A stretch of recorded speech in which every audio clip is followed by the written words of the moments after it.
Our guest today is David Newman, author of Do It Marketing, 77 Instant Action Ideas to Boost Sales, Maximize Profit, and Crush the Competition. Thanks for being here, David. No, it's a pleasure. I'm glad to be here, Rhys. Thank you for having me. So I was reading the book, and one of the things that I thought was interesting about it, I think small business people are completely inundated with the whole social media marketing stuff. It's like everywhere. But I think what's not so common is the stuff, especially that you have starting at the beginning, like you do, and going through the messaging part of it, and how to talk more with the customer in mind. And so I think you put your finger on something really, really important, which is we absolutely have to know who we're talking to. So, the marketing lingo for this is buyer persona, your buyer persona marketing. Who's your target customer? Who's your target client? So many times I get questions because as a marketing speaker, as a marketing coach, people say, well, what's a good headline? What should I put at the top of my sales letter? What's a good title for this new service or this new product that we're launching? I say, I don't know. And you don't know until you understand who's buying it, what are their urgent, pervasive, expensive problems, how are you a faster, smarter, better solution to solve those urgent, pervasive, expensive problems. And you have to do a lot of thinking. I see so many business owners, Rhys, that put the strategic cart before the tactical horse, or vice versa. They put the tactical cart behind the strategic horse. Anyway, they try and do tactics before they get to the strategy. And I call this tacticitis, and this is why people are overwhelmed. They say, okay, oh my gosh, I got to market on Facebook. I got to market on Twitter. I got to market on LinkedIn. I got to market on my blog. I got to have opt-in pages, email marketing, list building, online marketing, offline marketing, sales letters, postcards, blah, blah, blah, blah, blah. And you're like, well, hold on.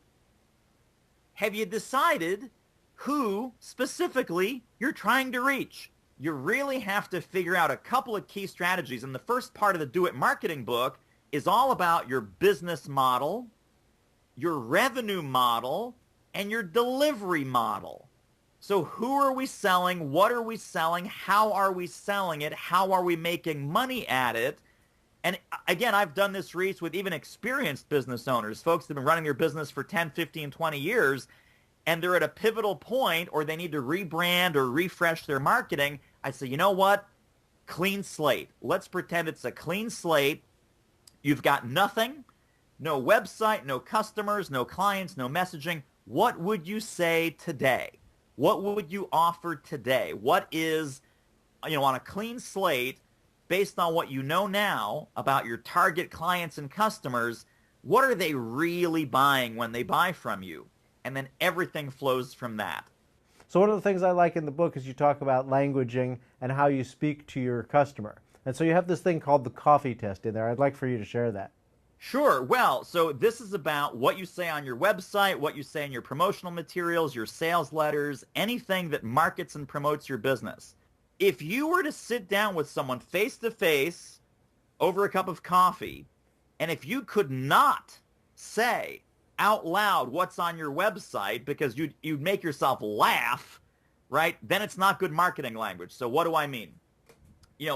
We're having coffee, and you say, so, David, what do you do? I say, well, Rhys, I'm glad you asked. I run a full-service marketing agency with 17 people. We've been around since 1982. We're a full-service firm, and we do marketing, branding, business development, blogging, PR. So, at this point, I'm already laughing. I'm like going, oh, my God, I can't say that out loud. That would be ridiculous to say to a friend over a cup of coffee, right? So if you look at my website, right, I say it's marketing for smart people. Would I say that to you over a cup of coffee? Yes, I would.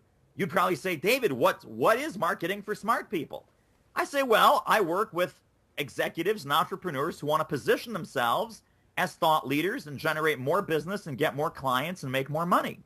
And I say that very naturally, very conversationally, very organically. That's what's on my website. So the challenge is, look at what's on your website for your smaller solo business. What are you saying in the headlines, in the body copy, on the home page, on the services page, on the products page? is that natural, organic, human-to-human language, or is it marketing speak? Or is it jargon or gobbledygook or just nonsense because that's going to put distance. It's going to put distance between you and your prospects, and what you want is you want to invite them in. Just like if you and I were having coffee, you would say something organic, conversational, natural that would attract me towards your business, not repel me with a whole bunch of jargon and gobbledygook. Okay, terrific. Well, thank you so much. Glad to be here, Rhys. Thanks. And you can see the full in-depth version of this interview. Go to the in-depth tab on the Small Business File website and click Full Expert Lesson.